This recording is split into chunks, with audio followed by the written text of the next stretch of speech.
Welcome to this management simulation, and this is hacks for the goal level for sales reps going through the simulation. So first of all, guys, you have to understand why you are doing this. Product companies are product companies. They are all about products, features, benefits. The industry is moving to a service economy. In a service economy, sales reps have to differentiate themselves. To differentiate themselves, they have to go beyond just the product, features, functions, benefits. We have to be knowledge workers, which means if you're a sales rep, you have to differentiate yourself and create that differentiation for your customers. That will require an entirely different mindset that you need to have.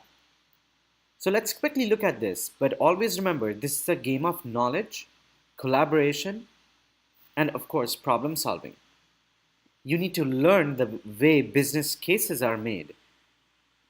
And you have to understand that sales game is not about working solo. It is all about playing a team game. Okay, so let's go through it very quickly. Either you can choose the name of a small startup company, or we can provide you the same. My suggestion is look at an industry. Find an industry that you believe would be great for you. Look at your own territory and identify what kind of industries you have. Choose an industry because it is very vital for you to understand that every industry has a certain behavior. When you find startups based on an industry, you can go to many websites like an angel.co or go to masschallenge.org or 500 startups. It's up to you. Find a company or a group of companies that you believe are startups whom you can have a real good discussion. So the first thing is, as we provide you a startup company, get ready to research a certain industry segment and pull out the companies that you believe is really worthwhile. Remember, you have to sell to them. Second point is that you have to go through a business case study. If you are watching this video, you're going to find how to do a case study and what are the ways of doing a case study and what are the benefits of doing a case study and how should you execute a case study within this folder. Take a look at it. It is worthwhile. Many reasons why. The first is, if you do not understand how a company does business and how it solves problems and what kind of business value it creates for its customers, you're missing the boat. Which means you have to study a company and come out with a business case. Go through how to do a case study and ensure you execute it very well with the whole team. As you do that, arrive at 3 problems for the company. We are also going to teach you the art of collaboration, which means you cannot just do a case study by yourself. You're going to have a group of people from ProjectStarfish, and mostly people with disabilities, who are equally smart. Your job is to collaborate with them, understand how collaboration works, and get the best perspectives out of everybody. You're not teaching. You are working the case study and collaborating between groups to bring these ideas together. Think of it like a brainstorming exercise. But what matters at the end is to come out with 3 problems for that company. If you do not arrive at 3 problems, or 2 problems, or 4 problems, what you'll be lacking is the business case. Without a business case, it is very hard for you to sell to any company. Okay, so now let's get to the next stage. Your job would then be, after you've identified the business cases, reach out to the CEO of the company or the marketing head of the company or whoever you feel. And the next step will be for you to write a very compelling, honest email to the customer saying that, look, I've done a case study Is it possible for us to get on a call and brainstorm and find out how well we did? Do you think we actually address the problem well? Are these the problems? Is there a way we can have a 60-minute discussion to kind of brainstorm what are the different possibilities? This is the way sales is going to work for different customers that you have in your territory. It's a very collaborative method. Why? Because you're not trying to sell a product, you're trying to understand a customer. You're trying to give a perspective. You're trying to collaborate with them. And collaborative selling is the future where the customer and you have discussions on how to solve the problem. If you do not understand the problem, there's no way the CEO is going to come back to you and say, hey, yeah, sure, I'm going to get on a call with you. There has to be a reason, a meaningful reason for the person to get back. If it does not work, it means you did not write a solid, compelling email.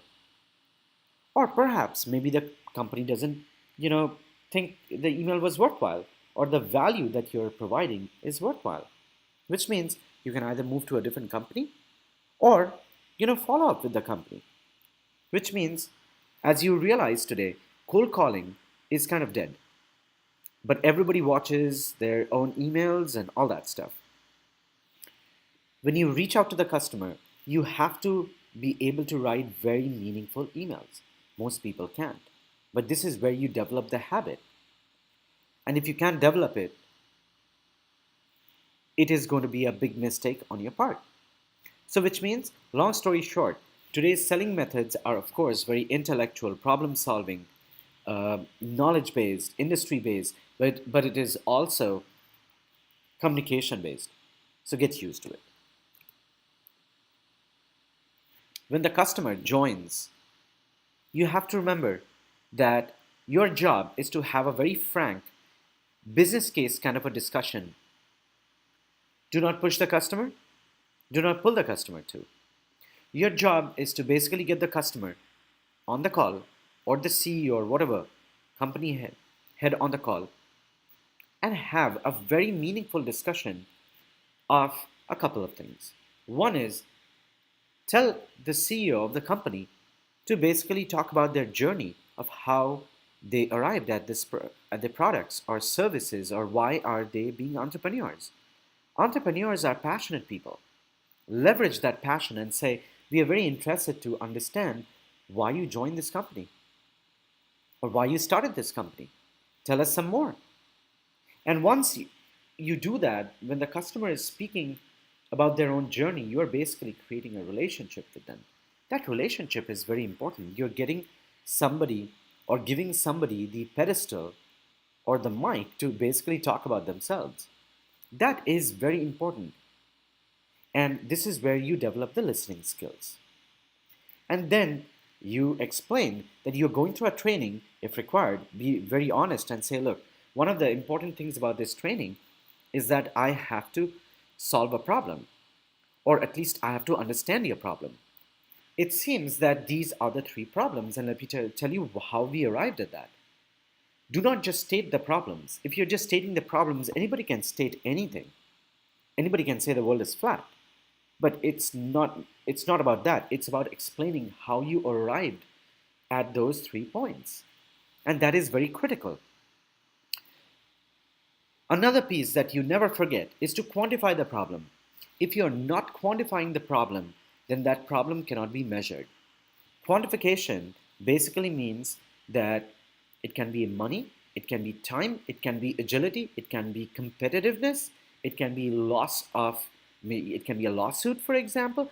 It can be many other ways. But your job is to quantify the 3 problems and say that, look, it seems like these are the 3 problems. How good did we do? Can you give us some feedback? Give us some advice. You never say, we believe these are the problems. Although you might be right, sometimes most customers do not even know what their problems are. But nobody likes to hear from others, right? So you got to be very careful about how you place it. That's how the sales game works. The last piece, always remember, and this is very, very, very critical, do not ever, you know, go beyond 60 minutes. It's a drag. It's unprofessional. Always ensure that there's last 10 minutes for next step discussions. After you've quantified the problem and you've found out, say, dollar values, ask the customer or the CEO on the call to rank these problems by priority. That is very important. You see, everybody can have a problem. Everybody will have a problem. But the biggest challenge is many people do not know the extent of the problem, how much they would lose if they don't solve the problem. And the last piece is they do not know how to prioritize it. What you're doing is you're prioritizing what is important. But when you prioritize, this is the way you do it. The first thing that you do is you tell them, can we prioritize this on a scale of 1 to 10, 1 being the lowest and 10 being the highest? Where are you on this scale? Let them give you an answer. Always sum up by saying, okay, so now we get it. So these are the 3 problems and this is the ranking. Is that correct? You always ask for the customer's advice. And the customer, says, yes, these are the problems. You end the call and say, thank you very much for being over here. It's been an enlightening experience, and etc., etc. But remember, do not cross more than 60 minutes. Okay, guys? So let's go to the next video, which is all about, pretty much the next level. But I want to conclude by telling you what you're going to learn from this simulation, which is you will learn the industry. If you don't learn the industry, trust me, guys, you'll not have the knowledge and depth to speak with customers. Nobody wants salespeople who are, who pitch their products and services. It is all about understanding the customer. Now, most people expect you to understand their problems, whether you like it or not. It is a fair expectation of the business world, which is the reason it's knowledge driven. Be very careful about effective outreach. If your communication with the customer is not relevant, you'll not get a reply. The last piece is learn to build the business cases really well. If you don't, it won't work. Okay, guys, go to the next platinum level in the next video.